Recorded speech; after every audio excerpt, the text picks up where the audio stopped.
Assalamualaikum warahmatullahi wabarakatuh. Perkenalkan, kami dari kelompok 1.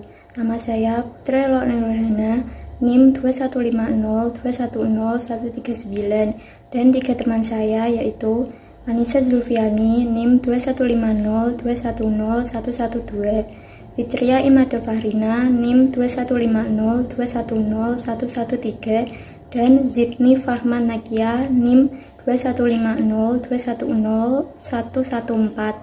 Di sini kami akan mempresentasikan tentang pengertian syariah, fikih dan undang-undang, kebutuhan manusia kepada syariah dan hukum, korelasi dan perbedaan antara syariah samawi. Pengertian syariah, fikih dan undang-undang.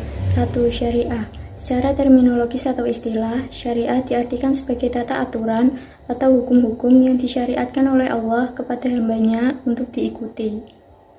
2. Fikih. Fikih adalah dugaan kuat yang dicapai oleh seorang mujtahid atau orang yang melakukan ijtihad dalam usahanya menemukan hukum Tuhan. 3. Undang-undang. Qanun atau undang-undang, istilah ini merupakan kata yang berasal dari bahasa Arab, kitab Mu'jam al-Wasit, menyebutkan bahwa qanun adalah setiap perkara yang bersifat kuli atau menyeluruh yang relevan dengan seluruh juz'iyah atau bagian-bagiannya.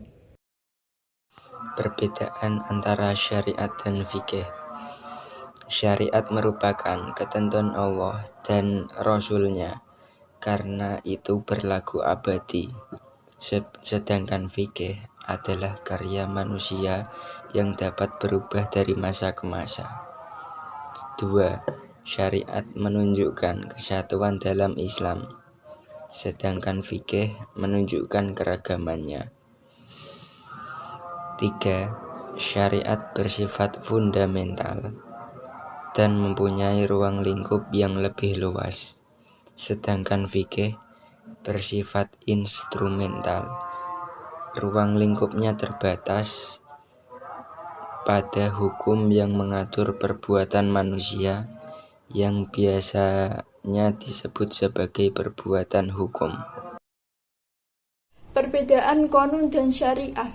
Qanun atau lebih dikenal dengan undang-undang merupakan ketetapan dari manusia, sedangkan syariah itu ketetapan dari Allah, sehingga qanun itu tidak akan pernah sempurna karena qanun itu ketetapan dari manusia yang memiliki keterbatasan.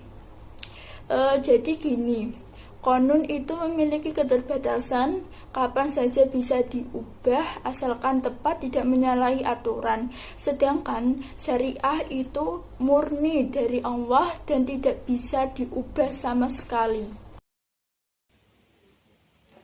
Kebutuhan manusia kepada syariah. Manusia sebagai makhluk sosial tidak akan mampu bisa hidup sendiri tanpa bantuan orang lain.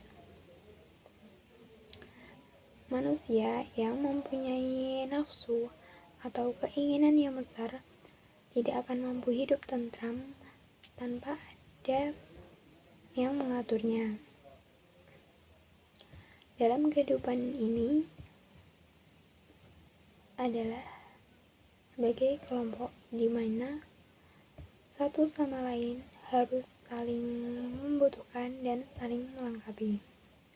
Oleh karena itu, harus ada yang namanya peraturan supaya tercipta kemaslahatan bersama, dan syariah datang sebagai hukum atau peraturan yang dalam kehidupan ini yang tujuannya adalah untuk kemaslahatan bersama. Syariah juga diturunkan sesuai dengan kehidupan manusia, karena fungsinya yaitu untuk memudahkan dalam kehidupan ini. Maksudnya, setiap manusia pasti membutuhkan syariah dalam kehidupan, yaitu untuk dijadikan peraturan atau hukum supaya memudahkan dalam hidup dan terciptanya kemaslahatan bersama.